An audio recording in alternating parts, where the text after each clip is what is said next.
Assalamualaikum warahmatullahi wabarakatuh. Perkenalkan, saya Junaidi Robbani. Saya dari program studi bimbingan dan konseling Islam dengan NIM 21420141039. Di sini saya akan menjelaskan sebuah materi tentang pembelajaran perilaku.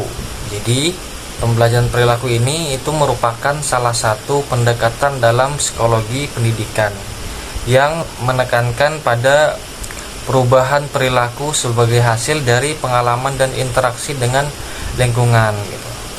Teori ini itu berakar pada prinsip-prinsip behaviorisme yang dikembangkan oleh tokoh-tokoh seperti Ivan Pavlov, John B. Watson, dan juga B.F. Skinner. Nah, lanjut ke pembahasan berikutnya mengenai prinsip-prinsip pembelajaran perilaku. Jadi, pembelajaran perilaku itu didasarkan pada beberapa prinsip utama gitu. Pertama, itu ada stimulus dan respon. Nah, di sini perilaku manusia itu dipengaruhi oleh stimulus dari lingkungan gitu. Jadi, individu itu memberikan respon terhadap stimulus yang diberikan. Kemudian kedua, ada pengkondisian klasik atau classical conditioning gitu. Nah, ini dikembangkan oleh Ivan Pavlov melalui eksperimennya dengan anjing gitu. Nah, proses pembelajaran ini terjadi ketika stimulus netral diasosiasikan dengan stimulus lain yang sudah memiliki respon alami. Contoh seperti seorang siswa merasa cemas saat mendengar bel karena diasosiasikan dengan ujian misalnya gitu. Kemudian ketiga itu ada pengkondisian operan atau operant conditioning gitu. Ini diperkenalkan oleh B.F. Skinner gitu. Dia menekankan pada konsekuensi dari satu perilaku, yaitu penguatan. Ini meningkatkan kemungkinan perilaku terulang, positif ataupun negatif. Kemudian ada punishment atau hukuman, mengurangi kemungkinan perilaku ulang lagi gitu, positif ataupun negatif. Contohnya, seorang guru memberikan pujian kepada siswa yang menyelesaikan tugas dengan baik. Nah, ini termasuk penguatan positif. Kemudian keempat ada modeling atau pembelajaran observational. Ini diperkenalkan oleh Albert Bandura dalam teori pembelajaran sosial.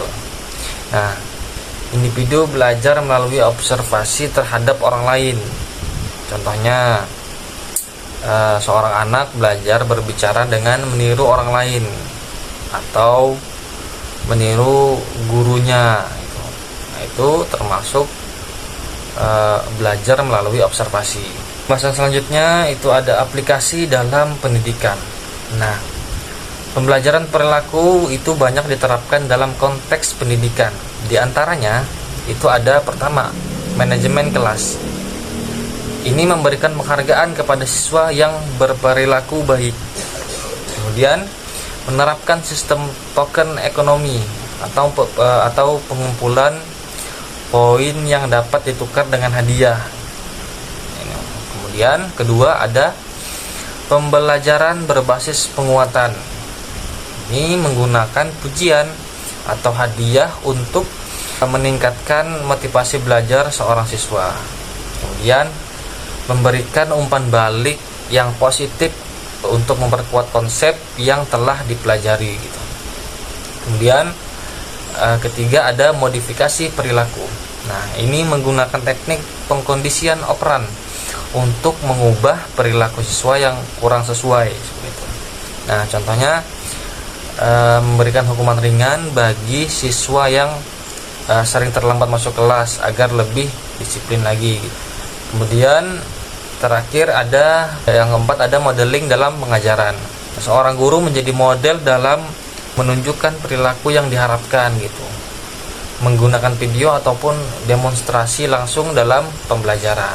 Nah, jadi terakhir kesimpulannya yaitu pembelajaran perilaku dalam psikologi pendidikan itu memberikan dasar bagi pemahaman bagaimana individu itu belajar melalui interaksi dengan lingkungan gitu, dengan menerapkan prinsip-prinsip behaviorisme.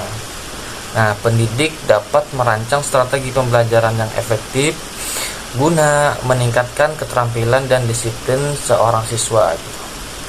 Nah, aplikasi konsep ini dalam dunia pendidikan dapat membantu menciptakan lingkungan belajar yang kondusif dan mendukung perkembangan akademik serta sosial siswa. Mungkin itu saja yang bisa saya sampaikan. Kurang dan lebihnya saya mohon maaf. Allahu a'lam billahil taufiq. Assalamualaikum warahmatullahi wabarakatuh.